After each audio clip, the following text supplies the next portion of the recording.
freue mich ganz besonders auf diese Folge von Und hier noch die Quellen, denn ich rede mit einer Wissenschaftlerin, die ich sehr schätze. Ihr Name ist Angelica Ferrara. Sie ist Entwicklungs- und Sozialpsychologin und außerdem Dozentin an der Universität Stanford. Dort ist sie Teil des Clayman Institute for Gender Research, macht also auch geschlechterwissenschaftliche Forschung. Sie ist zudem feministische Autorin. Auf ihr kommendes Buch, was auch auf Deutsch erscheinen wird, werden wir noch zu sprechen kommen. Ich habe sie vor allem deswegen auf ein Interview angefragt, weil ich mit ihr über Mankeeping sprechen möchte. Also unter anderem einer ihrer Forschungsschwerpunkte. Mit Mankeeping ist ein Phänomen gemeint, in dem Frauen deshalb mehr emotionale Arbeit leisten als Männer, weil den Männern in ihrem Umfeld soziale Kontakte, vor allem Freundschaften, also auch intime Freundschaften, einfach fehlen. Und das fand ich einen wichtigen Punkt. Deswegen wird es in dem Interview auch um männliche Einsamkeit gehen. Es wird um Männerfreundschaften gehen und eben die Auswirkungen, die das auf die Frauen in dem Umfeld dieser einsamen Männer hat. Das im Sinne von Mankeeping. Das gesamte Interview wird auf Englisch sein. Ich habe mich dazu entschieden, das erstmal unübersetzt zu lassen, weil es einfach ein großer Aufwand ist, das zu übersetzen. Wenn ihr jetzt merkt, so, oh nee, das ist mir irgendwie zu viel und mir genügend Leute entweder eine Mail schreiben auf podcast@odeliebel.com oder eine DM auf Insta oder TikTok, dass ich es bitte übersetzen soll, mache ich das gerne für euch. Aber wenn jetzt nicht wirklich die Nachfrage da ist, dann ist mir das, glaube ich, ein bisschen zu viel, weil ich muss halt alles übersetzen und dann entsprechend neu einsprechen mit einer anderen Sprecherin, die Deutsch kann. Deswegen ist es jetzt, das Intro ist auf Deutsch, dann kommt das Interview auf Englisch eineinhalb Viertelstunden. Genau, das erstmal zu dieser Zweisprachigkeit jetzt. Ihr könnt das Transkript aber immer auch mitlesen oder nachlesen. Das ist also bei jeder Episode von Hier noch die Quellen in den Shownotes verlinkt, auch mit den Quellen und mit der Literatur, über die wir sprechen oder die wir heranziehen, um unsere Behauptungen zu belegen. Im Anschluss an das Interview wird noch ein kleiner Debunking-Teil kommen, denn es hat sich im Interview herausgestellt, dass der antifeministische YouTuber und Journalist Matt Walsh die Forschung von Angelica Ferrara aufgegriffen hat, um sich dagegen zu wenden, weil es war ein New York Times Artikel, der rauskam über Ferraras Forschung und dann hat halt Walsh gesagt, okay, jetzt muss er was dazu machen. Es ist kein Fest, wie man das von antifeministischen Manfluencern so erwarten könnte, aber das habe ich noch so als kleines Goodie noch hinten dran gesetzt. Ja, ich wünsche euch ganz viel Spaß mit dem Interview und wir steigen sofort ein.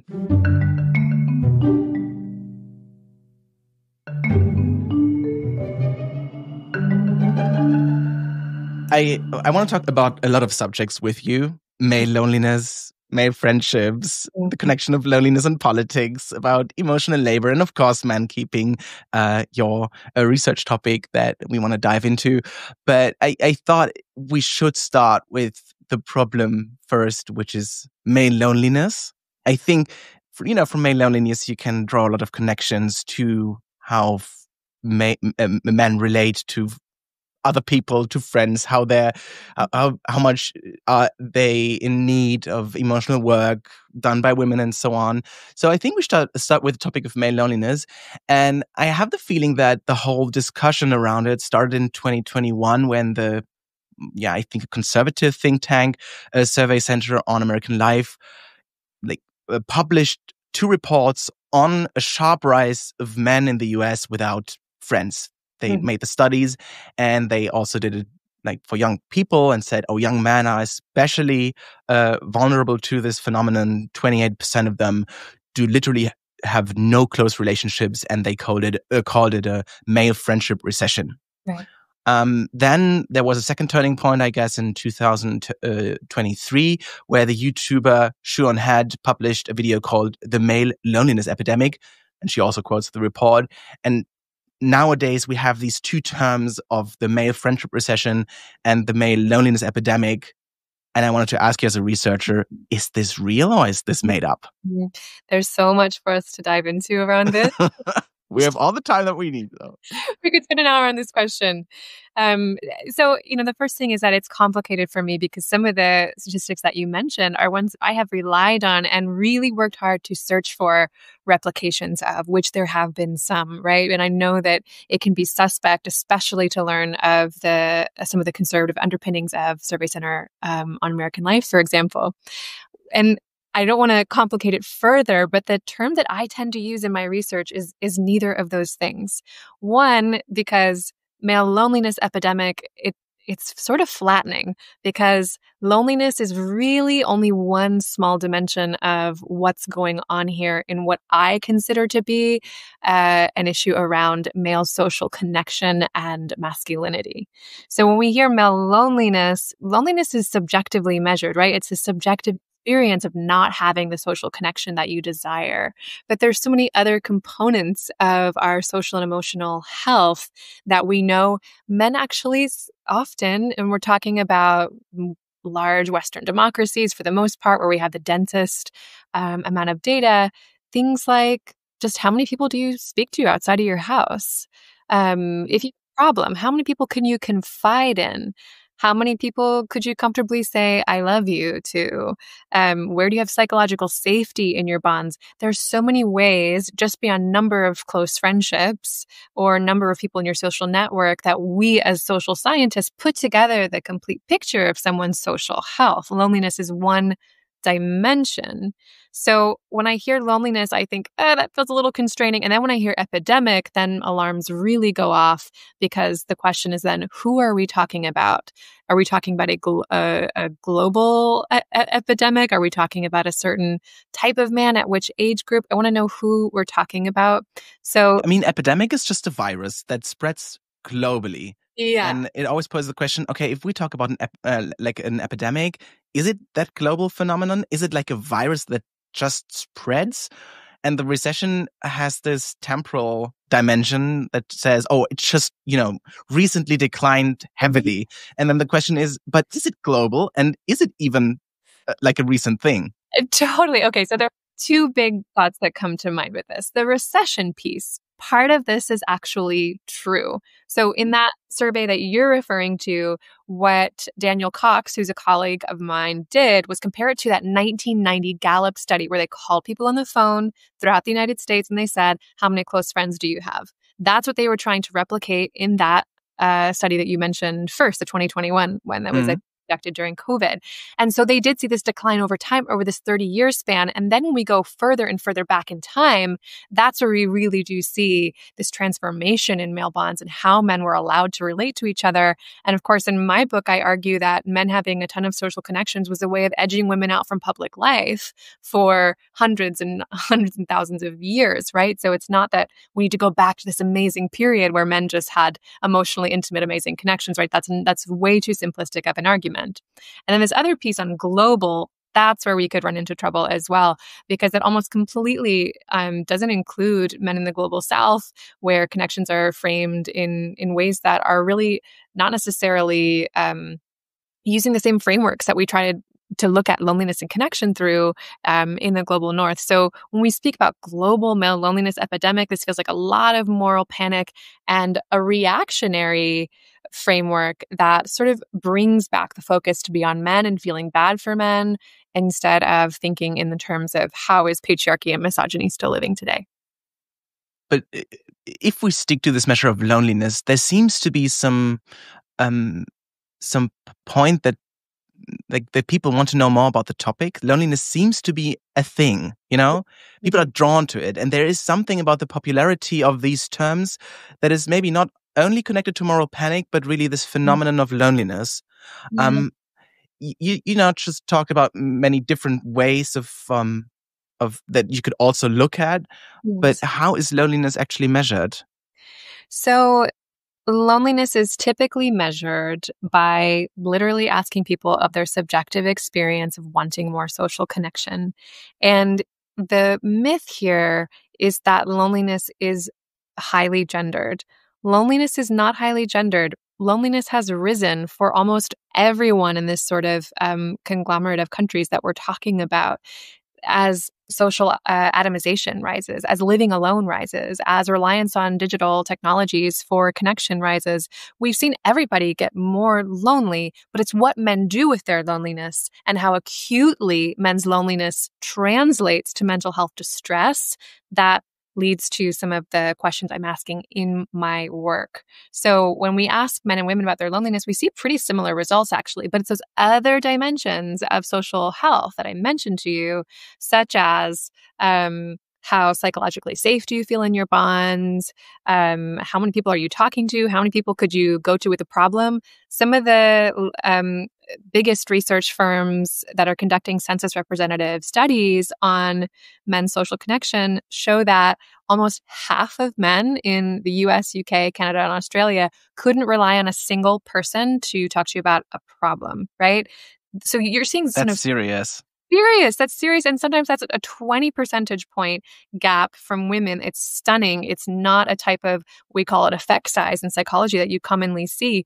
So loneliness is just really one picture of the, one part of the puzzle that just does not get at what this experience really feels like for most people. But loneliness, because so many of us experience it, and it's risen in the last, 25 years in a really profound sense. I think that's why people really latch on to this idea and why it's really powerful. I mean, loneliness stands for the problem that you just posed. Like, do you have someone to talk to if you have problems? I mean, it could be that you have a lot of acquaintances, that you hang out with people regularly. I mean, in friendship research, you have this common notion of women with their face-to-face friendships and men with their side-by-side friendships, which means like men doing activities together, hanging out. But that doesn't really mean that you can talk if you really have some emotional troubles going on. 100%. I think that's so astute. And this is always what I try to point out in my work, is that it's not necessarily that men don't have people they can hang out with, right? Do you feel psychologically alone with the people who you have in your network already? Right. Which is also a serious question for partnerships. I mean, you can be in a partnership for many years and feel super lonely. Yes. So just measuring, do you have people around you? Mm-hmm. Yeah. It's not as rich of an indicator of really what people's experience is like moving through the world. And then with men, when I work with men after they've just been with their friends for 4 to 6 hours, and then I ask them, okay, how are they doing? How did you feel about that hang? And they're like, honestly, nobody asked me a single thing about, my mom's, diseases she's going through. Nobody asked me about my new apartment, how it's going. Nobody asked me about, being laid off. It's what, I don't know, we talked about for 4 hours, right? So these distinctions between just how many people are in your network versus how do you feel about the quality of the network is something I think needs to be highlighted more. If you talk to these men, is it part of your research now, or is it a personal experience? I think we all made these experiences, but just for the record.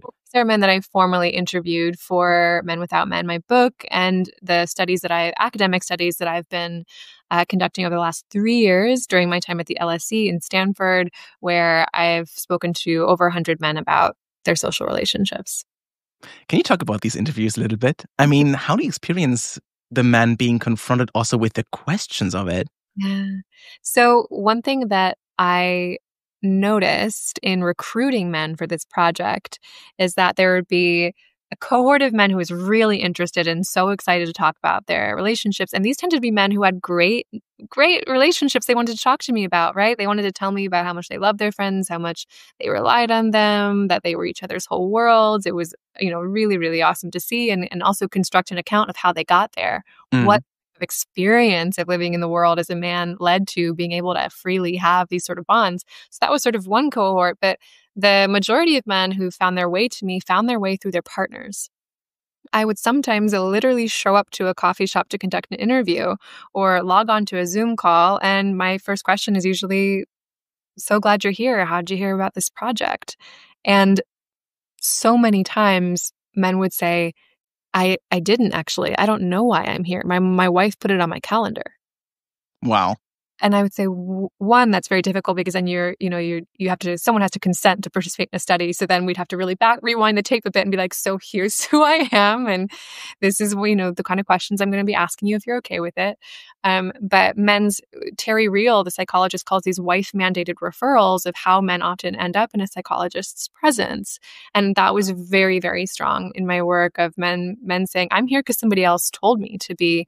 And then those would be the men who struggled the most with not having friendships. This is so interesting. This point of we will come back to this point in more detail.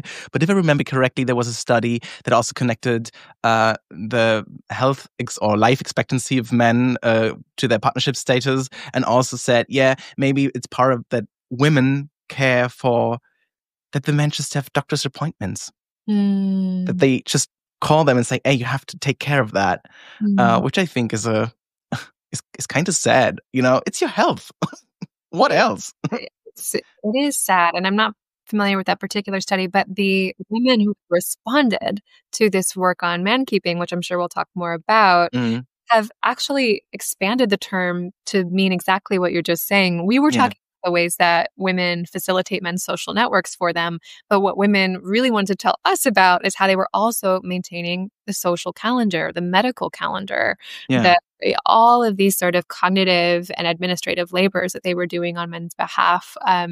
This was a real grievance. But I want to, jump right into the topic, but let's stick to the loneliness for a couple of minutes, because if we talk about the male loneliness epidemic, it is often referred to as a problem of young men. So the point of age is something I would like to talk about.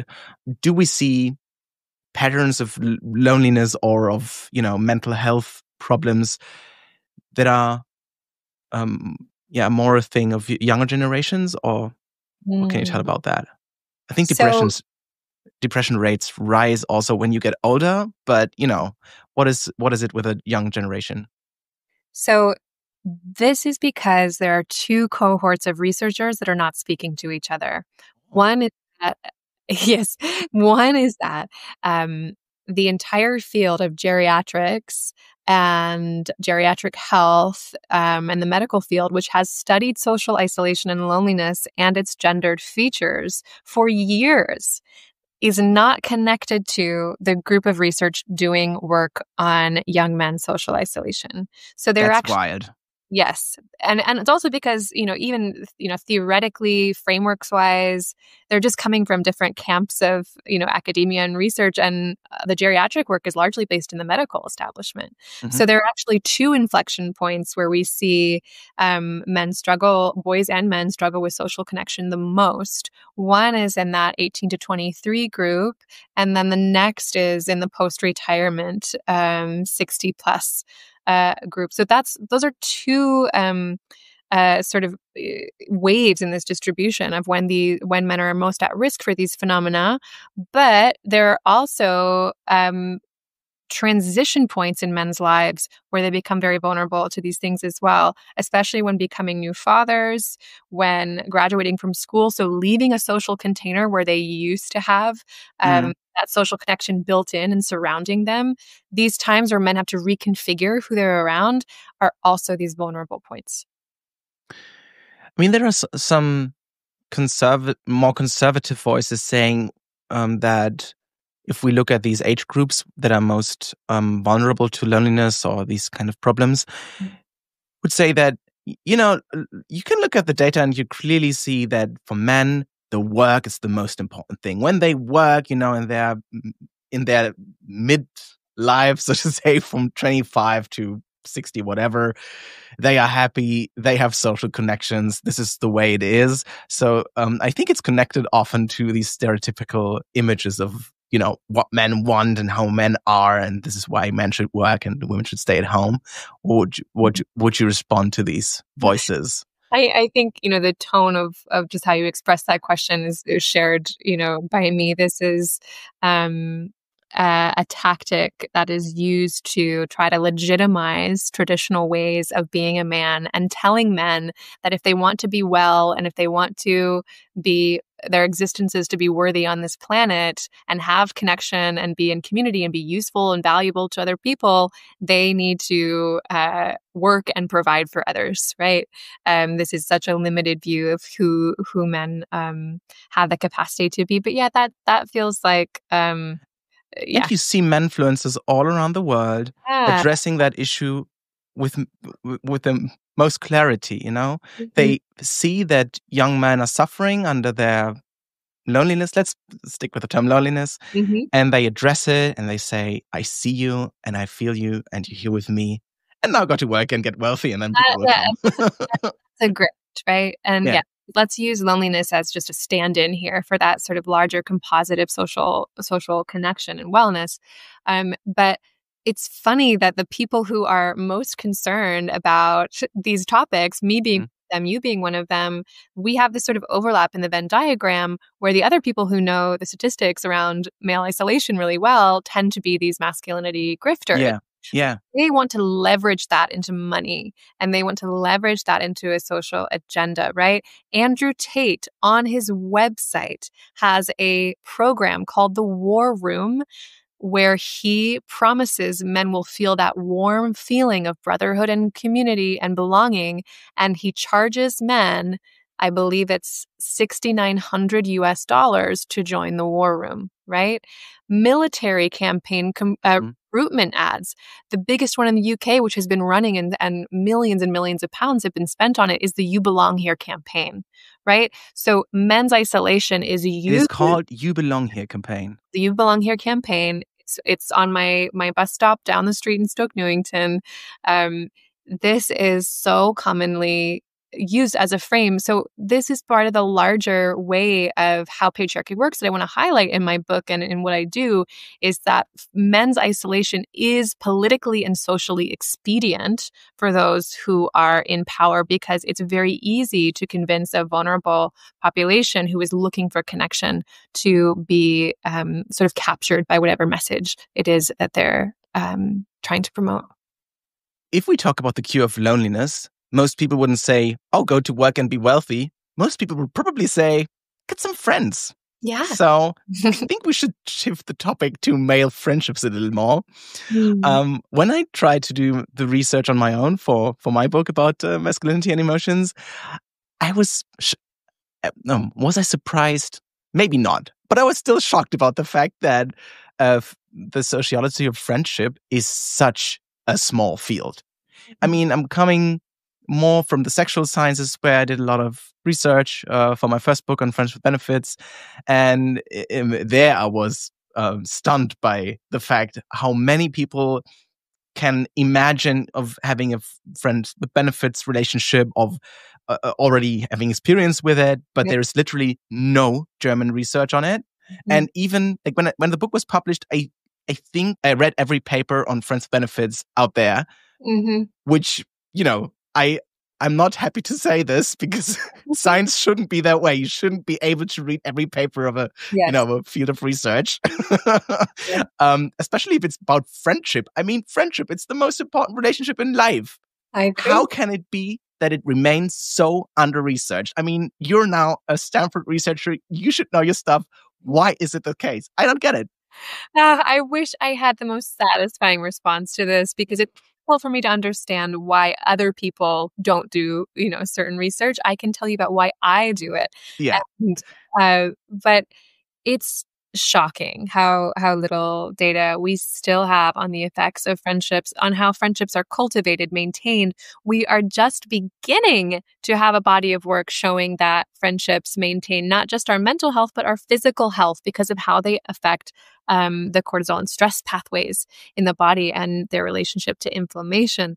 There is so much that we could do in the field, and it's growing. I think it's particularly growing in the US because of, these awareness campaigns around, the health risks of just being isolated. The US Surgeon General making this a really big priority. There being a minister of loneliness at some point in the United Kingdom.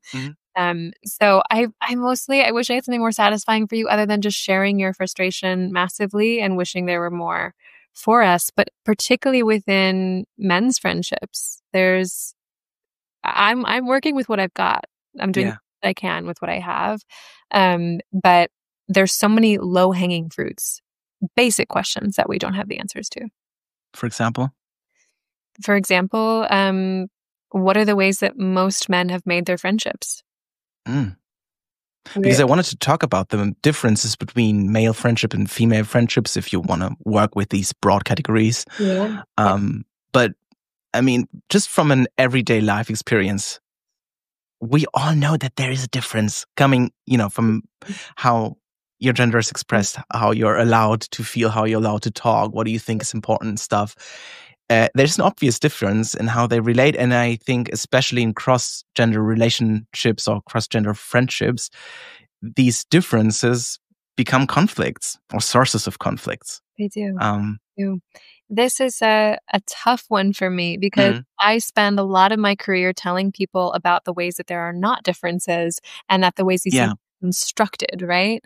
That both and all genders are enacting norms and frameworks that we've been taught. For example, I grew up on television shows like Sex and the City, normalized, legitimized 4 women sitting around a table, diving deep into relationships and analyzing them, analyzing a text message from a guy, talking about our triumphs and our fears and our little worries and daily hassles. Whereas what men were generally raised with is no example of male relating outside of a quest, a conquest, a adventure, doing something active, and any sort of emotional connection that comes out of that as just being a byproduct. That's not even the focus. That men talk about information, that they don't talk about the substance of their inner world. This is what we've been fed, right? So when that's our diet in terms of what we've been exposed to, it's not a surprise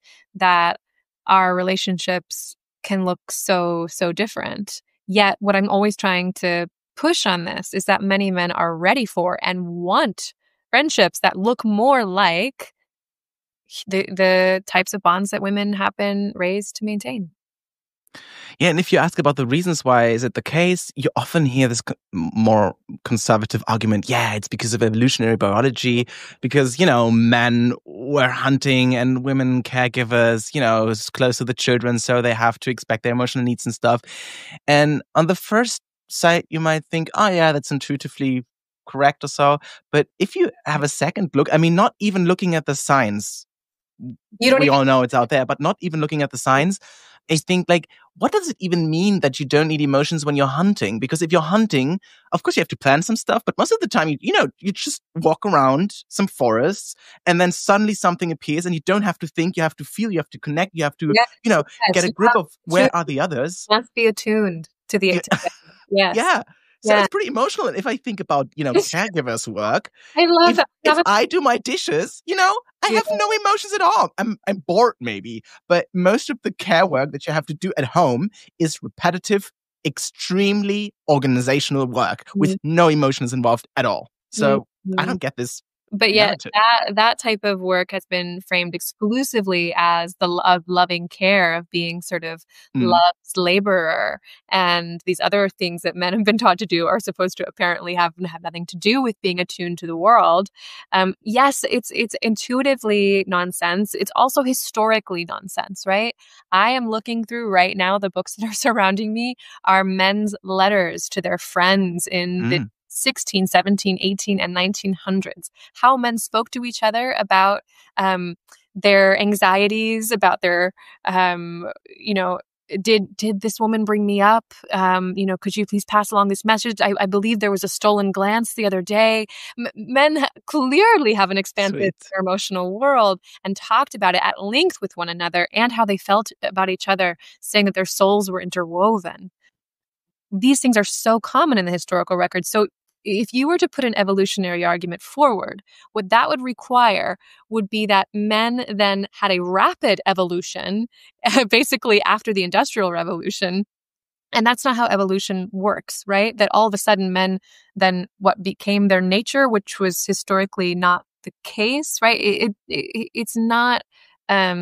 The math just really doesn't work here. And it also doesn't work when we look at men who have close bonds today, of which there are many, right? There are so many. And the friendships of boys and adolescents, right? Which clearly show male's capacity for sensitivity, care, and the, giggly, gossipy, excited friendships that we've been taught to associate with women. You told me about the man that you interviewed. And the cohort was super bubbly about it and happy about to talk about your best friend. What? Talking about the best friend is such a refreshing experience. I'm so in love with my friends. Same. Really? Same. I texted my best friend. I was eating a piece of toast earlier, and I texted her, like, "Isn't toast great?" Like, that was the text. Nothing else. I'm just like, don't isn't that just like great that exists? Like, and nothing else. Like, we just tell each other absolutely everything. Stream of consciousness, from the stupidest things to the biggest things. And many men in my research have similar relationships, or some of the best friends that I cover in a piece I wrote for Eon magazine. Basil and Alex call each other, "Hello, you beautiful cinnamon roll. Hello, little kumquat," whatever it is. They start every phone call this way, coming up with new endearments. These relationships are all around us. It's just that the narrative we have around what's visible and that there's a significant cohort of men who struggle has become the dominant paradigm. But at the same time, those friendships are not only a private thing. If I see how I relate to my best male friend, we are pretty physical, like not in a sexual way, just, hugging a lot, sitting on each other's laps, giving kisses on cheeks and stuff, just because we like each other. And we do this since we know each other, so it has never been an issue, which is rare. But if I look at how people react to our friendship, it's crazy. Because on the one hand, we are usually are taken for a gay couple. Mm-hmm. Which is fine. I mean, I don't care. I'm not hetero at all. But if people then experience, then see we're just friends, Mm-hmm. they kind of say, "Oh, that's so beautiful. Oh my God, I never thought." And then I say, like, "Yeah, thank you." But it's always this extra attention in the good and in the bad way. Getting the homophobic stuff on the one hand, and also the hyper positive longing and projection of how male friendships could be. If I'm not a shy person and pretty extrovert, and he's an actor, so we're both, cool with that. But if you're a shy person or introvert, it's just a lot. There are many norms surrounding male friendships also, which is another thing that is, I think, important. It's not just, how men are raised, but how people look at these relationships. And this is not absolutely independent of gender, but this is more of a bigger picture, how these friendships are perceived. Right. And the polarities that you're talking about to how far we have to go, that it's either just seeing two men interact that way who are friends is so foreign that it's incomprehensible. It just doesn't fit into a legible framework for many. At least in Western societies. In society. Yeah. And then on the other side of that is, "Oh, that's so beautiful. That's so special." Almost congratulating you, right? Yeah. For going against this norm, as if this should be something that we fawn over, right? Sort of similar to when men, wear a baby on their and it's like, we should give them an award for doing something that we see women do surrounding us all the time that we don't even notice, right? So I really think that this topic, that's why it's so big for me, is that it really sits at the core of everything, because friendships are how we learn those skills of reciprocity, empathy, perspective taking, conflict management, touch, how to navigate touch, how much touch, how do I know when someone doesn't want touch anymore or needs touch? These are things we learn in friendships. So if we're not learning those and flexing those skills, this is a problem. Before I go to another question, when you talked about the man holding a baby, I stumbled over a video which is called, the title is called "Nap Time Begins with Cute Cuddles." It's 17 seconds and it was watched by 220 million people. And it's just a man, like beginning of his 30s, I don't know, mid-30s, with his young daughter in his arms, and he's holding a nap and she's cuddling next to him and then falling asleep. 17 seconds, 220 million people who've watched this video. I tried to search a similar video. Like, I went to YouTube, I typed in "nap time cuddle mom" just to see what pops up. And, the videos with the most views were just soft porn ASMR videos with a mommy kink with titles like Napping on Mommy's Chest, Soft Rain, Hat Pets, and, there's a subtitle that says, You did so wonderful today, my little boy. And the video is lasting for 3 hours. And I was like, yeah. Always. I have a question for you around it, because I'm of two minds when I see things like this. Yeah. In one, I have this sort of exasperation of, oh, yes, okay, we're obsessing and kinking out on a man doing something that women around the world do every day, and it's so noteworthy to us because of its rarity and how absolutely intensely we desire it from men, right? We are so starved for their tenderness that any of these flashpoints of their tenderness become cultural flashpoints. Yeah. I'm in one point there's the exasperation, and on the other side of me, I'm like, well, actually, that is revolutionary. Actually, it is important that images and videos of men inhabiting those ways of being should be seen on such a platform. So where do you navigate that sort of exasperation eye roll, but also the, wow, this is really important? Yeah. I will never really understand why it is so difficult for men to not be able to have female role models. There are so many people talking about, we need, male role models showing this and that it's fine. And I always was wondering, why is that the case? I thought role models are people who do stuff in the world, and I am admiring them for their actions and not necessarily for their identity. I mean, I get it. Sometimes the identity is connected to it. If there is racial segregation and you're a black person and you do not make seat for a white person and say, I will stay here, that is a different point. But still, it's about the action that the person is doing and not necessarily about their identity. And, even, if I see people like Rosa Parks or so, they can be a role model, even though I'm a white man. So what's the point? Why do we need role models that fit our identity? This one is actually a tough one for me, because I completely see that perspective as super valid. And I have said it many times. And I have a video I'll have to send you after this. It's one of my favorites. It's a news report on the boys must be about 8 years old. They're in a school and they're all describing their role model. And it's the janitor of their school, who is a woman. Really? No one does it like her. I'll pack in the show notes. It's beautiful. And it proves your point. So but how old are the they're children? They're about 8 or 9. Yeah, and that's, I think, an important point, because children do not show these differences in such a stark manner. If we talk about gender differences, often, psychoanalytic theory comes up, and then we talk about babies and, the early month and stuff, and how they relate to mothers and fathers and the conflicts arising from, separating yourself from your dad, identifying yourself with a mother or loving your mother or whatever. But the harshest gender differences come up in adolescence. And I don't see why these teenage years are so out of focus. There's a lot we could focus on there with what the social brain is becoming more aware of at that point in development.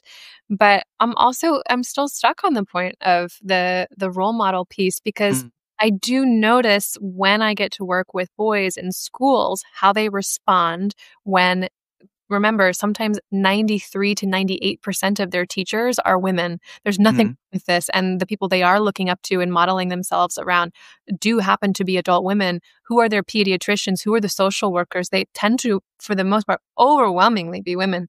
And so when boys do not see people who look like them, and I do think this argument was made for many years about girls and women, right? If we do not see in positions of leadership or importance in society people who look like us, we do take account of that. And when boys light up when their school nurse is a man, it's made me experientially, theoretically, intellectually, I totally see your point. But when I'm in the room with boys and I see how they respond to seeing men in these roles, my opinion has sort of been changed on this, where I'm saying I think it is important for them to have a diverse range of models and metaphors to see about how one can be a boy in the world. Yeah, but as long as these role models are not as public as we would wish them to be. Yeah. We're still struggling with men being men and doing the work that they do or not doing the work that they do. So I'd like to focus on the consequences that these stereotypes, these role models, the still prevalent ones, have for people around men who are not able to cope with their emotions. So I'd like to jump to the topic of emotional labor and mankeeping.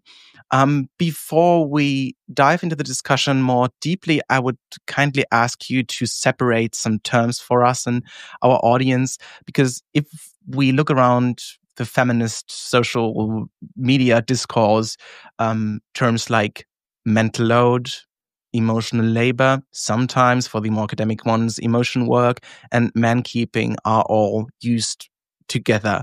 How would you differentiate emotional labor, mental load, and mankeeping? And maybe then we can talk about the question whether there's difference between emotional labor and emotion work. We don't have this difference in German because Arbeit is both work and labor, but yeah, I'd be interested in your perspective on that. Yes, thank you for the opportunity to separate them, especially because emotional labor actually comes out of a very specific study and research paradigm from the Professor Arlie Hochschild. She really framed this idea of the emotion that one has to produce in a paid work setting for one's work to be compensated in the way it must be carried out for that particular job. So, for example, what is the correct term? A flight attendant, or what's sometimes called air hostess. Her research was heavily focused on their experience of emotional labor, of the kindness, of the smiling, of the gentleness, of the feminine archetype that had to be embodied to do that job successfully and to be liked by one's customers. In that sense, hostess is maybe the more correct term. It's not the correct, politically correct one, but addressing the labor that they had to do or the image that they had to represent. Yes. The harmless, friendly woman, always passive and stuff, 100%. And this term really came from conceptualizations of paid labor. Yeah. Right? The emotions that one has to enact to do paid labor in a way that is gendered correctly. The mental load seems to, from my understanding, come mostly out of feminist discourse online around this sort of juggling in working and long-term memory around the people in our lives that we have to keep happy and maintain harmony with. Like you mentioned earlier, I need to maintain his social calendar, his medical calendar. I need to pack the children's lunches. I need to do these sorts of mental real estate that gets taken up is how I usually see mental load referred to. And then emotion work is the closest to my research, right? Mm-hmm. This is the effort that is put into achieving a sort of emotional result in one's interpersonal life. And in the context of mankeeping, we're highlighting the work that women do to shore up or compensate for the ways that men do not have as rich of social networks where they can talk about their problems and rely on a diverse range of people. So this is the work that women do to say, hey, you haven't hung out with your friends in a while. Maybe you should call David. Or you should join my friends tonight. You haven't left the house in a while. Or all these sorts of things that we see women do. Or because so many men have not had the opportunity to flex those social emotional capacities, like we talked about, listening, perspective taking, empathy, conflict resolution, touch norms, touch intelligence, these things, it's women's teaching men of these skills, having to compensate for the fact that they do not have these skills. So that we see as emotionally effortful work, and it maps on to those more academic frameworks that you're talking about in the emotion work literature. Okay, so to sum that up, or to connect it once again for me and the audience, so the mental load is the cognitive and emotional burden that women bear, because they have to do all the organizational and also emotional stuff that are going around if you do care work. Yes. And part of that is the emotion work or Now, emotional labor, is it now emotional labor? Is it only in the sense of labor, like doing paid work? I separate and really only labor in terms of paid. And I want to stick with your terminology here. So, and part of this mental load is coming from emotion work, because, they have to care for the people around them. And if they especially care for men and for the lack of their emotional skills, then it turns into mankeeping. Am I right about that? So, like, breaking it down a little? I want to also mention, too, that part of the mental load is being attuned to many people's inner worlds at once. Yeah. Yeah. So I am attuned to making sure that your inner world is fully supported, because you don't have as many connections to support that as I might. So I need to be extra attuned to you, right?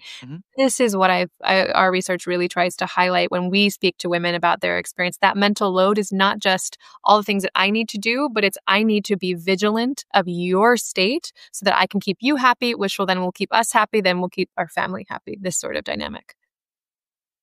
And that requires a lot of emotional skills that are, of course, learned and repeated and trained and reflected.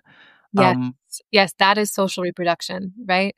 This also think about how many modalities are activated in the vigilance for the other state, right? So that's all these capacities related to attunement. Then the behaviors of modifying or taking action to bring someone into the state of harmony or peace or emotional regulation that you might want.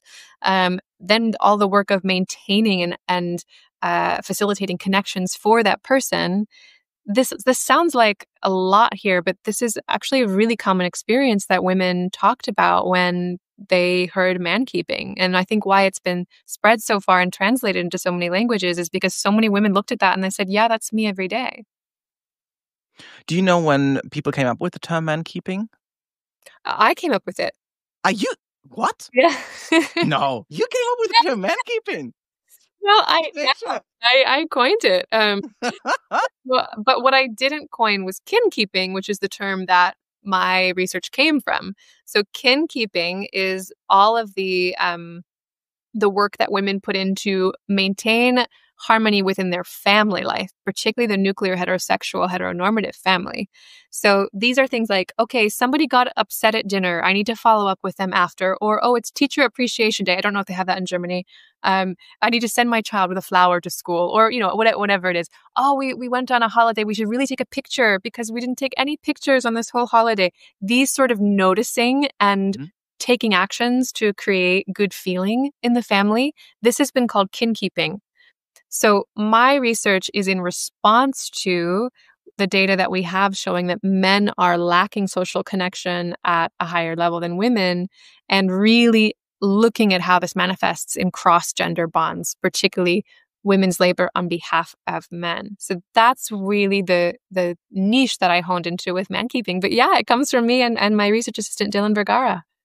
I mean, I really try to do a lot of science communication, which is also part of highlighting the process of doing the science.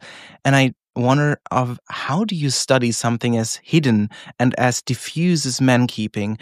I remember studies that show that heterosexual women report less emotional labor compared to homosexual women and other men, and conservative men report more emotional labor done by their partners than liberal men. Interesting. And I thought, like, I first read them and I was like, why is it the case? And then I thought, yeah, for sure. Because conservative men are so not used to do emotional labor that if they do it, they absolutely overreport it. And for heterosexual women, it's such a common experience that they probably underreported, which makes the studies more comprehensible.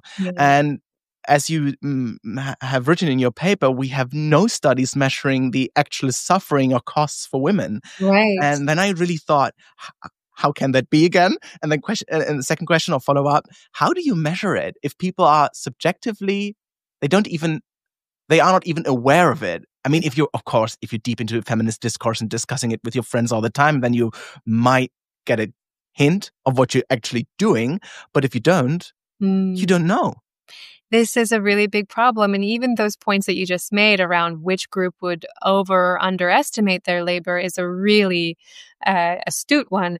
In terms of measuring mankeeping, what I'm always trying to do, and the current scale or measure, as we call it in psychology, to measure mankeeping, we are looking at behaviors, right? We're not looking at how you feel about the behaviors, although some of our questions get a little closer to that. But really these questions of what did you, in the last week, right? In the last month, what did you do to facilitate your husband's social calendar, right?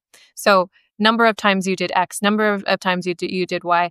These sort of behavioral measures are really important for actually looking at what are people doing. How often are they having conversations about the other person's emotional state? Tell me about the last week of your life.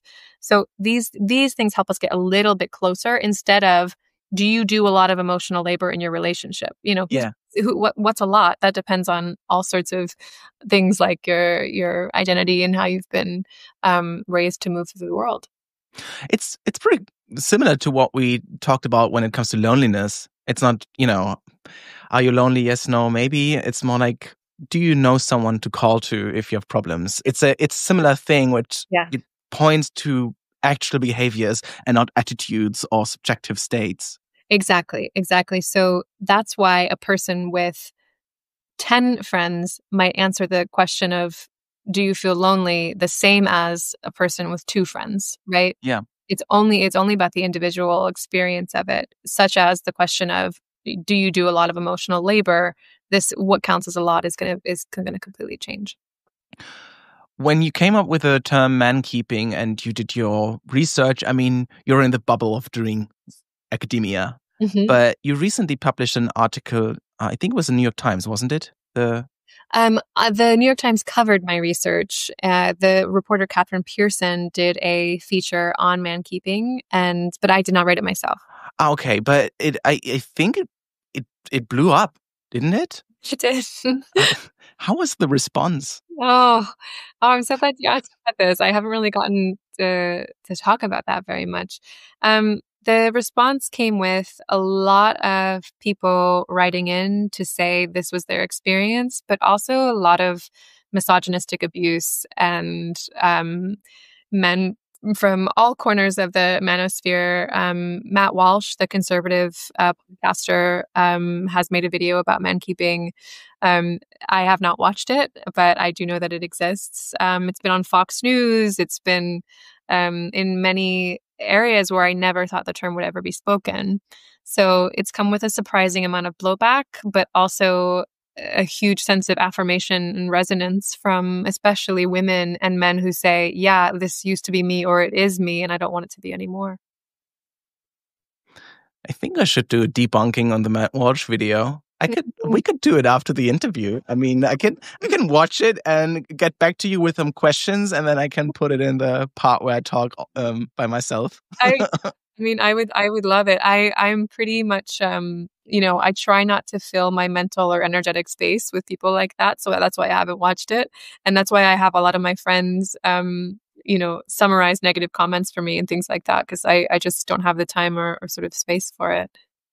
And the book that is coming up, if you are allowed to talk about it, will it cover this topic in more detail? Or is it a broader thing? I mean, the title, can I say what the title is? Yeah, thank you. Men Without Men will be the title of the book. Für alle meine deutschen Hörer, es wird auch auf Deutsch veröffentlicht bei Hansa Blau. Also, what is the translation of the German title? Do you know it? I don't know. Ja, let's see. Maybe it's Männer ohne Männer. Wir werden sehen. Ihr könnt es auch in Deutsch kaufen. Kommt wahrscheinlich irgendwann 2026. We'll see about that. So, yeah. How did you come up with the book? Are there main things you want to tell us about it? Why should we read it? And how is it connected to what we talked about? Thank you so much for just giving me the opportunity to talk about it. So, funny enough, mankeeping came out of my research for the book in a very unsuspecting way. Most people think this comes from listening to tons of women about their experience of emotional labor. It actually came with me beginning to understand the phenomenon of men's lack of social connection and my interviews with men across the global north, US, UK, Western Europe, Canada, Australia, where men talk to me about not having anyone they could rely on for emotional connection beyond their girlfriend, wife, or female friend. Or Just to understand, so Yeah. you started your interviews because you were interested in male friendships. Yes. And then you came to the term of men, or the phenomenon of mankeeping. It was men who Ah, tipped us off that this was happening. And interesting. that's why I started to interview women, was because men essentially made it clear to myself and my research assistant at the time that they were overly relying on women in ways that were not reciprocated. But the conceptualization for my book is really understanding how male relationships became fractured and how ideas around masculinity really diminish not only men's relationship, but their entire personhood in terms of mental and physical health, how this happened, and also what are the exceptions, what are the extraordinary communities that show us that this can look so different. So I spend time working in monastic communities with men who live in brotherhoods. I spent time on a ranch in Colorado with a group that does men's retreats to teach men social and emotional skills by working with horses. I got to work with boys as young as 4, men as old as 95, speaking about their experience of finding connection. And so I'm looking for those places where there are exceptions to these stories. And how do we create that more at scale?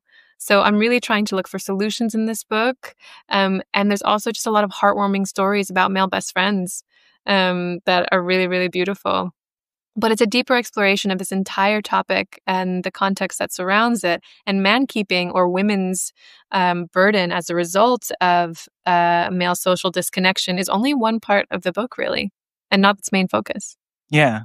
Yeah. Oh, wow. It's such a beautiful phenomenon if you're doing research and you're focused on a topic and suddenly something else appears in between and it becomes another focal point of how you can develop the stuff that you write down in your book. Research always needs to be about discovery, because often we do research, we write something, we write what we already know, and we just want it to be out there, versus I actually have questions that I don't know the answer to, right? If men have the capacity for social connection, but yet they are not having those needs met with their social connection, where are they having it met? So this really Do you mean as a projection or as how they transfer their needs to other? I didn't get it, I think. We didn't know the answer to either of those things at the moment. Oh, yeah. Right? When this research was being conducted. Mm-hmm. So having those questions and hypotheses, and not necessarily just saying, oh, we want to go in and really just show how men are emotionally stunted and patriarchy hurts them. That's not the frame that we go in with, because it's not from the part of curiosity. But I think what going in with so much openness allowed us to do was to really listen a bit closer and say, okay, what are men telling us about how they are having their needs met? And really, what does that mean for heterosexuality and relationships? Yeah, because if I remember the popular literature on masculinity, men writing about their own masculinity, critically reflecting upon it and stuff, it's rarely the case that they see that they get into how they actually do it, but always how it's not possible, how the gender role is prohibiting them of doing this or that. But I mean, you came up with the term mankeeping because men were telling you how they try to manage that their emotional needs cannot be met by themselves or through themselves. And there were all of these stereotypes and scientific untruths out there, such as the friendship researcher Robin Dunbar, who is considered to be the godfather of friendship research, is quoted in The Guardian saying men don't really do deep discussion. This is an evolutionary psychologist. Okay, evolutionary psychologist. I got that. The most controversial part of my field is evolutionary psychology in terms of the different parts of psychology. That one's the most, I think, empirically suspect. But what was important for me to mention about that was that there were all of these ideas out there about how men are apparently just lacking capacity for this.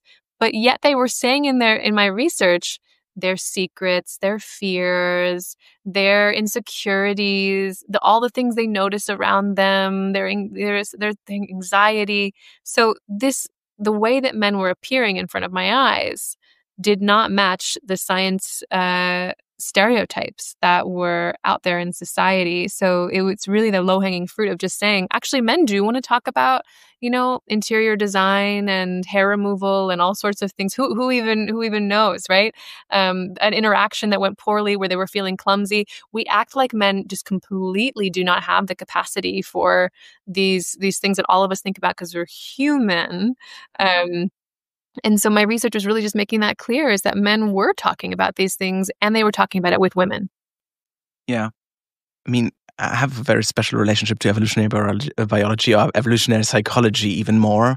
If I see, okay, Jordan B. Peterson is not, as regarded academically as other people, but David Buss and, other folks do have strange opinions on gender. Yeah. And is there no way to rescue evolutionary biology? I mean, if I think, like, this is now a theory that I made up, in the sense of that, if we talk about emotions and feelings and their evolutionary use, or what they were meant to do, it's probably showing, like, sorting, prioritizing, anchoring the different experience that we made in the world. What is valuable to us makes us emotional. Why? Because it's important for us to survive. We need to be emotional about the things that, can harm us or that can support us in our life. And as social animals that we are, as humans, more social than probably any species out there, of course, social ties are absolutely vital for our well-being and our survival, especially when it comes to child rearing, which like 18 years, considering how low the life expectancy was and stuff. So in order to understand the social fabrics that surround us and that support us, we need emotions. Emotions anchor us in these social relationships, and they make us understand the social relationships. Just, if I know how pride feels, just an example, I can see it in other people. So I need to feel in order to be a human being full of empathy. Yeah. And that is absolutely crucial for everyone to actually, be part of society, which is a totally evolutionary argument, absolutely based on, what is important for survival, but it's just not gendered. Feelings are there for everyone, necessarily. They are, and the most rigorous studies that, meta-analytic studies looking at gender differences say exactly what you said, actually, that we are predisposed biologically to feel, to have narrative, to be attuned to the social world. It helps all of us, and we come into this world with a fundamental motivation to form close relationships. And as a psychologist who studied human development, what people in my field will tell you, obviously including me, is that developmental milestones are not just things like, can your baby turn over? Does your 4-year-old walk in a straight line? They are, do they notice the states of others? Like you said, by feeling pride in myself, I can recognize it out in the world. That's called an emotional appraisal, right? I appraise an emotion and feel it within myself. I can recognize it within my own body and mind. Then I'm able to see the world with that much more color and differentiation and navigate my relationships with it. So developing as a person is not just, does the person grow up to be able to, participate in society and hold a job, but can they read the facial cues of others? Can they sense when there's an underlying tension in the air in a social... Which is, by the way, super important for doing your job good. I mean, independent of, emotion work that we talked about, but really, Yes, exactly, right? All these things that we consider to be soft skills, right? And that, silly differentiation. So yes, I mean, all of these things are core to what we mean by social and emotional development, or literally just human development is the development of emotional competency. So if you develop a sensitivity towards your emotions, or sensibility, not sure, whatever. And sensitivity. Yeah, sensitivity. and you feel more complex emotions, or you understand complex emotions more, you're also able to understand complex social interactions better because they are motivated by sometimes very complex emotional states. Yes. So Yes. it's just helpful. And it's not then a far-fetched argument to say that when boys begin to lose their friendship around age 14, 15, and 16, as they approach the initiation into manhood, and the social brain becomes more and more aware of what I have to do to have status as a boy or a man, when boys begin to not practice those same skills that you just mentioned, the emotional appraisal. I've been, droning on here about listening skills, perspective taking, empathy. If you don't use these things, they're like other muscles. We tend to lose them, right? We become clumsy about them, and we can actually become less attuned to the world, even though we are biologically predisposed to develop those skills, and we tend to as children. So if men do not practice them, it leaves this skill differential between men and women, where women continue to go on into adulthood, flexing those skills, navigating conflicts and navigating these sort of intricacies and intangible emotional dynamics of a room.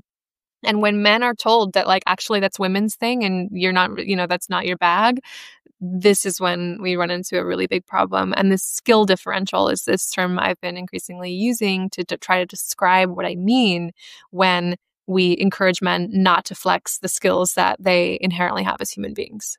I also stumbled upon this term of normative male alexithymia. Yeah. I don't know.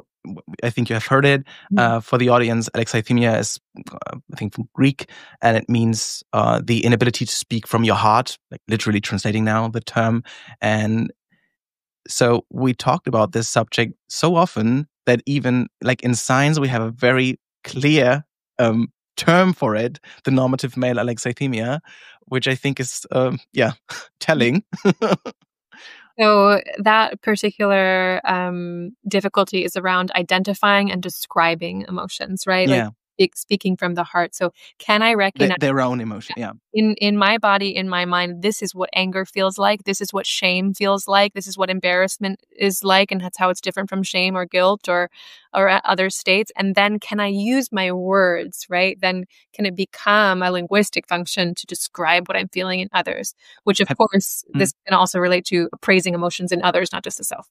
So in your interviews where you talked about feelings, have you seen this phenomenon of men not being really able to able to feel but not able to articulate their feelings? It's often also it's probably almost a meme. If you ask men how they are, you usually get 5 terms like good, bad, hungry, horny, tired, angry, and that's it. I go back to those sort of ideas of different cohorts or types of men that typically encountered my research. So for so many men, that's a stereotype, right? They have an incredible treasure trove of language to describe their experiences and want to talk about that. And for that to be considered not a threat to their masculinity in any way, that they do have these just capacities to describe their experience. But then there would be men who would sit across from me often who would say, I want to tell you how I feel, but I just can't. And my girlfriend could if she was here, but I just don't have the ability to do it. And that's why, I'm trying to go to therapy, or I'm just going to give up altogether.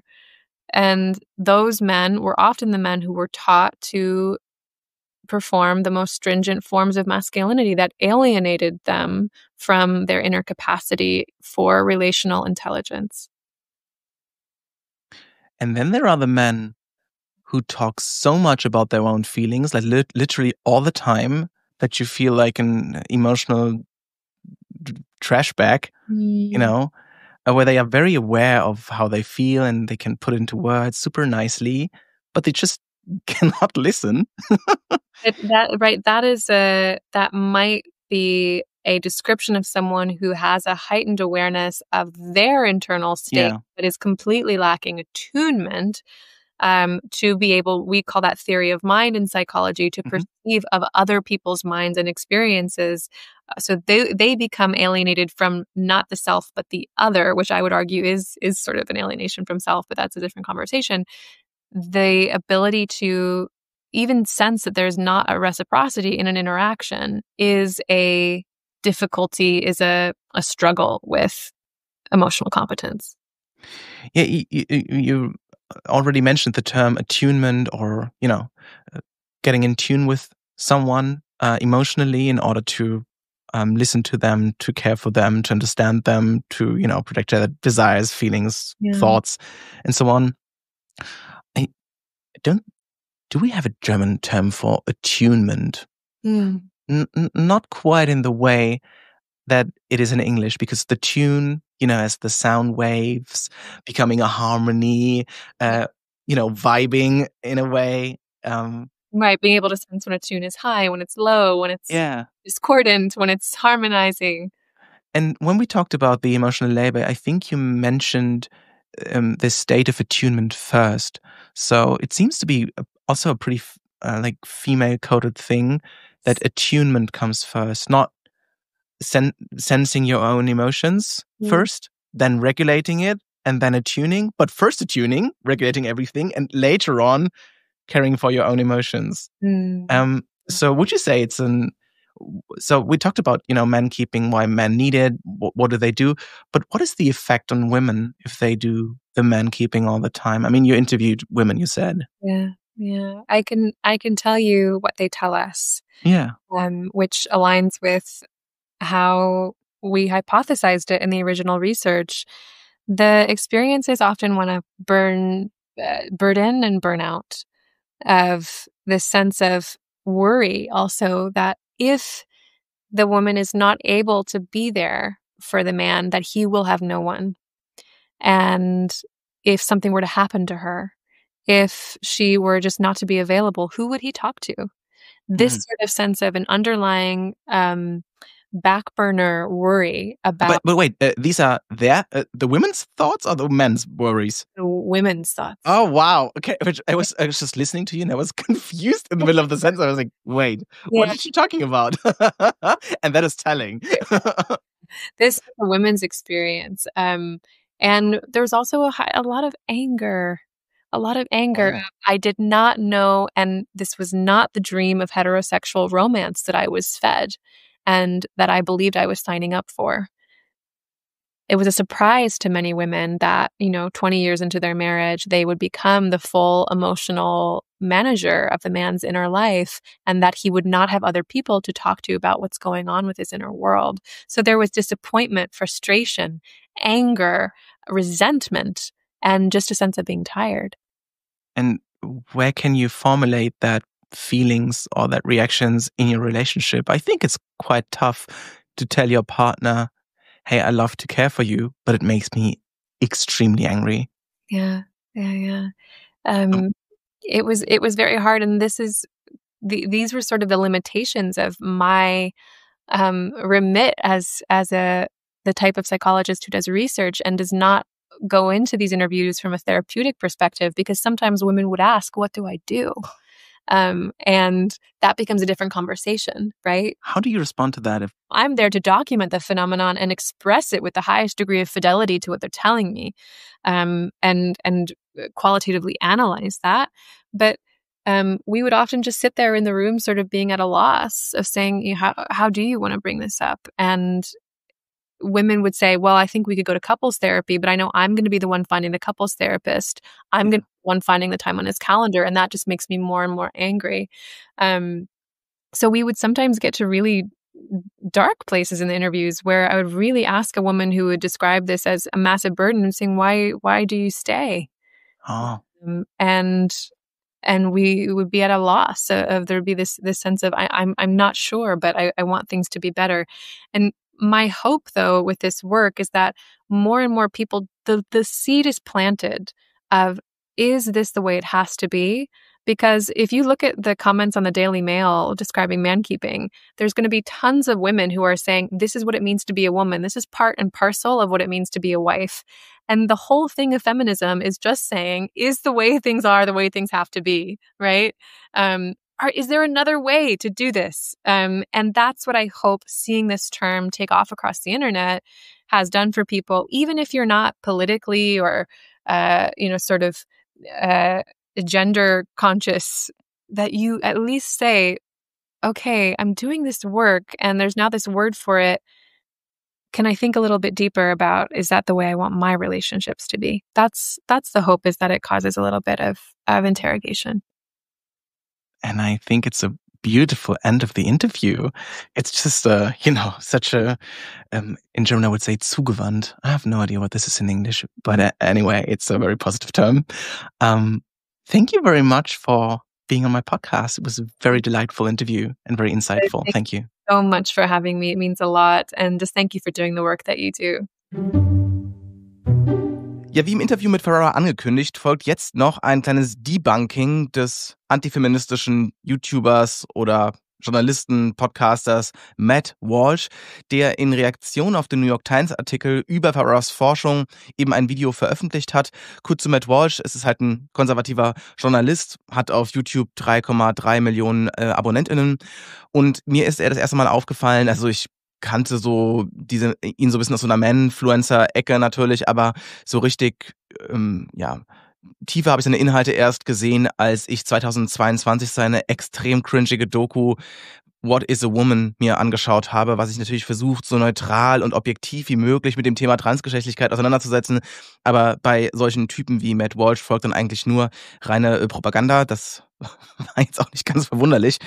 Auf jeden Fall hat er ein Video gemacht, und damit ihr es nicht angucken müsst, dachte ich, fasse ich mal zusammen, was er da ungefähr drin sagt. Seine Kernthese ist auch gleich am Anfang gesetzt, warum er Mankeeping für Quatsch hält. Denn So mankeeping is when a wife is expected to, be a wife. Ja, genau. Mankeeping heißt einfach nur, eine Frau ist eine gute Frau. Wenn man sich jetzt fragt, ja, okay, was verstehst du denn jetzt genauer unter Mankeeping? Also was macht denn diese Frau zu einer guten Frau? Dann kommt er auch zu einer Definition. Diese Definition, die er dann aber gibt, hat er, was er auch selber sagt, von Google. Und ich denke mir so, du kannst doch einfach in die Forschung von Ferrara gucken, die diesen Begriff offensichtlich erfunden hat. Also das ist ja weithin verfügbar. Aber nein, er gibt dann bei Google Mankeeping ein, und dann bekommst du ja von der KI so eine automatische Zusammenfassung. Und auf dieser KI-Definition von Mankeeping basiert er eben seine weiteren Ausführungen. Diese Definition von Google besagt aber, dass Frauen eben mehr emotionale Arbeit als Männer leisten, und das sei unbezahlte Care-Arbeit, und das eben ist das Problem, was Mankeeping aufwirft.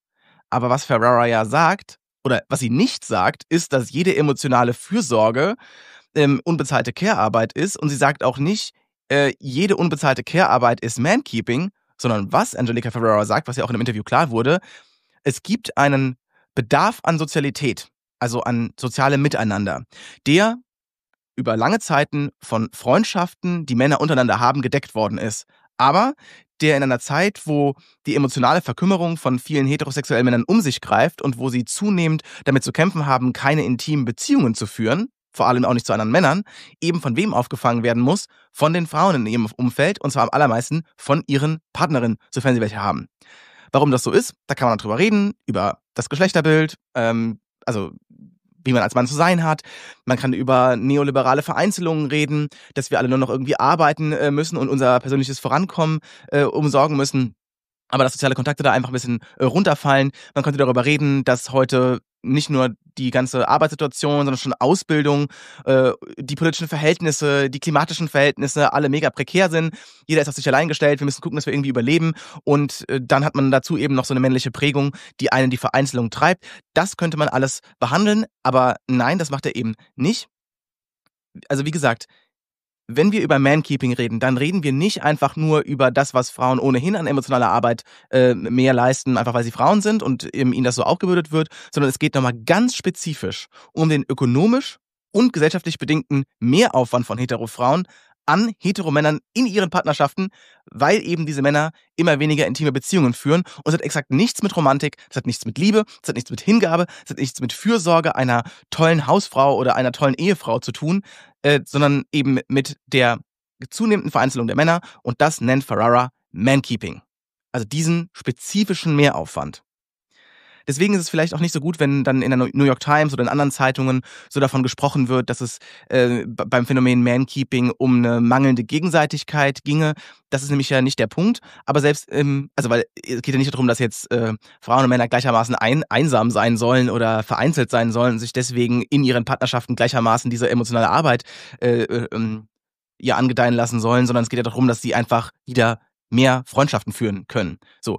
Aber selbst im Untertitel von dem New York Times Artikel, den ja Matt Walsh auseinandernehmen möchte, heißt es, as male social circles shrink, female partners say they have to meet more social and emotional needs. Und das ist genau das, worum es geht. Wenn die sozialen Zirkel schrumpfen, dann müssen die weiblichen Partnerinnen eben für die emotionale Arbeit aufkommen. So. Und der Punkt ist ja, dass Walsh ja dieses Problem mit der männlichen Einsamkeit anerkennt, wenn er sagt, in a 2021 survey, 15% of men said they didn't have any close friends, up from 3% in 1990. In 1990, nearly half of young men said they would reach out to friends when facing a personal issue. 3 decades later, just over 20% said the same. Dr. Ferrara found that women tended to have all of these nodes of support they were going to for problems, whereas men were more likely to be going to just them.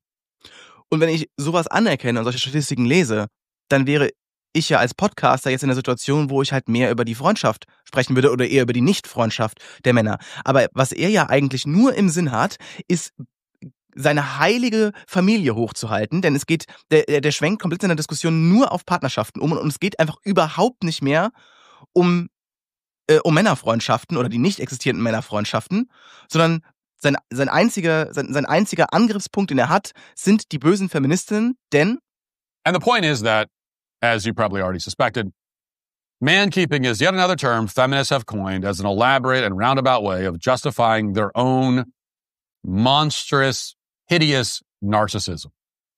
They are selfish. These are selfish women.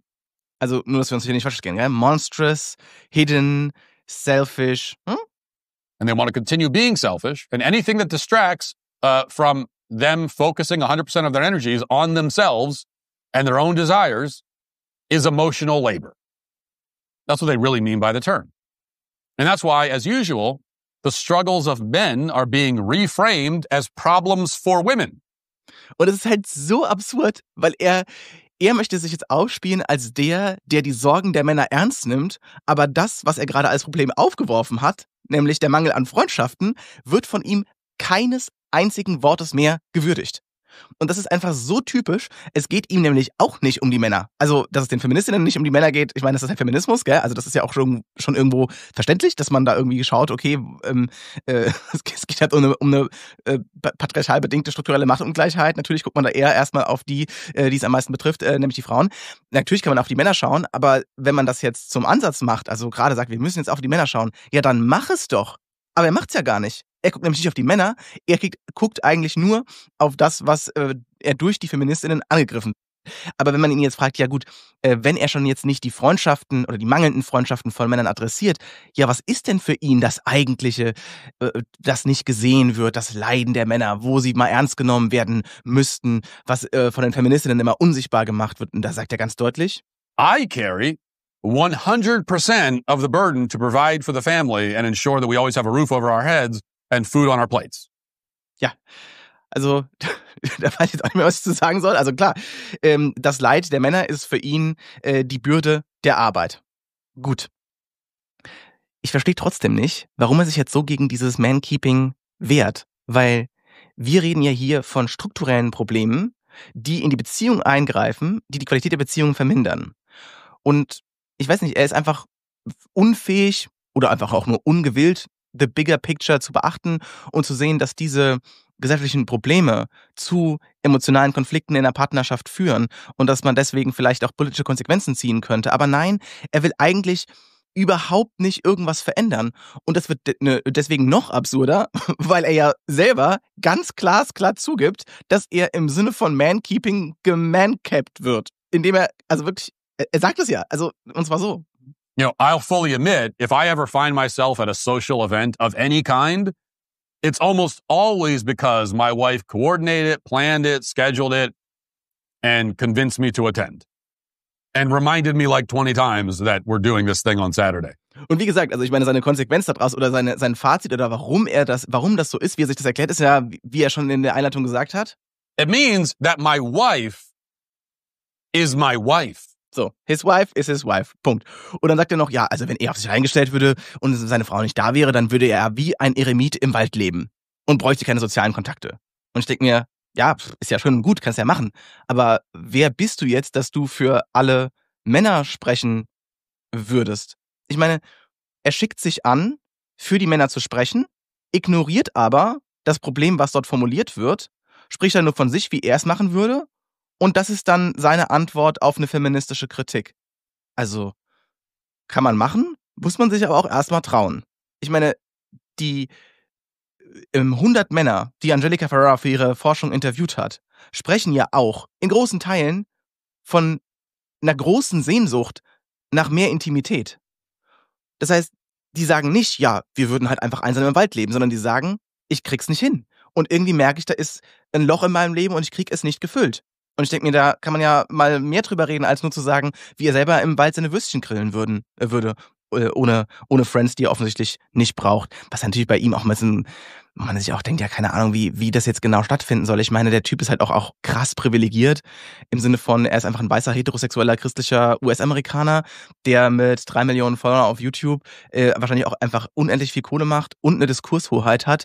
Also, dass der sagen kann, ja, ich würde einfach alleine im Wald leben können, lässt sich in dieser Situation auch relativ einfach sagen, weil er mehr Sicherheit eigentlich nicht genießen könnte. Wenn wir jetzt darauf versuchen zu kommen, wie er diesen Unterschied nicht als Problem anerkennen möchte, dann versucht er auch eine Erklärung mitzugeben und die sieht so aus. Now, am I saying that wives should step up and carry more of this weight in order to make things equal? No. I'm saying that nothing is equal in a healthy marriage. The husband and wife are different people and will carry different burdens to different degrees. They can either choose to whine and complain about this and make themselves into perpetually aggrieved martyrs, or they can delight in the opportunity to serve and love their family in a way that the other cannot. Ja, hier sehen wir wieder die komplette Verwirrung von Mankeeping mit Emotional Care, mit Emotion Work, also im Sinne einer unbezahlten Sorgearbeit. Das wird bei ihm alles irgendwie zusammengeworfen. Ist auch gar nicht so wichtig, das zu differenzieren, weil Frauen leisten das einfach weil sie eben Frauen sind. Und das Argument, dass Frauen und Männer auch in Beziehungen unterschiedlich sein können, es ist ja selbstverständlich. Aber er macht halt aus dem sie dürfen unterschiedlich sein sie sollen unterschiedlich sein. Nur dann wäre die Partnerschaft healthy, also gesund, nur dann würde sie wirklich funktionieren. Und wieder, das hat erstens überhaupt nichts mit Mankeeping zu tun und zweitens ist es wieder seine persönliche Meinung. Er kann sich diese Last von Mankeeping nur als Problem einer Einstellung vorstellen, indem er dann am Ende als Fazit von seinem Video sagt, And any woman running around whining about mankeeping obviously has chosen to adopt the wrong attitude and the wrong perspective. You have chosen to make yourself the martyr. Ja, und so wie die Feministinnen nach Ansicht von Matt Walsh entschieden haben, Märtyrerinnen zu sein, hat Matt Walsh sich entschieden, nicht über die wirklichen Probleme von Männern zu reden, die sie auch zum Beispiel in Interviews mit den verhassten Feministinnen äußern, sondern er hat sich dafür entschieden, alles, und zwar ausschließlich alles, was von feministischer Kritik kommt, ausschließlich gegen seine christkonservative, Hetero-Kleinfamilien-Ideologie zu verteidigen. Und das verhindert ihn einfach zu sehen, worum es eigentlich geht. Er rafft es einfach nicht, weil er so besessen davon ist, feministische Kritik abzuwehren, dass ja eigentlich viel Substanz nicht übrig bleibt. Wenn also Angelica Ferrara sagt, naja, also dieses Interview wollte sie sich nicht geben, weil ja, sie muss sich ein bisschen mentale Hygiene mäßig davon fernhalten, kann ich ihr nur beipflichten. Ich habe versucht, euch zu zeigen, warum dieses Video die Minuten nicht wert ist, in denen es gedreht worden ist. Deswegen, ja, wünsche ich euch ganz viel Spaß, es nicht zu hören. Kurz vor dem Ende möchte ich noch ein paar Dinge ankündigen. Also erstens, wenn ihr diesen Podcast hier oder meine Arbeit im Allgemeinen auf Social Media, aber auch irgendwie mich als Autoren und mich als Podcaster unterstützen wollt, könnt ihr das sehr gerne tun, indem ihr mir auf Patreon, auf Steady ein Abo dalasst, schon ab 3 €, wenn ich mich recht entsinne. Ihr könnt mir auf PayPal was überweisen, ganz classy. Da würde ich mich sehr freuen. Oder auf Ko-Fi.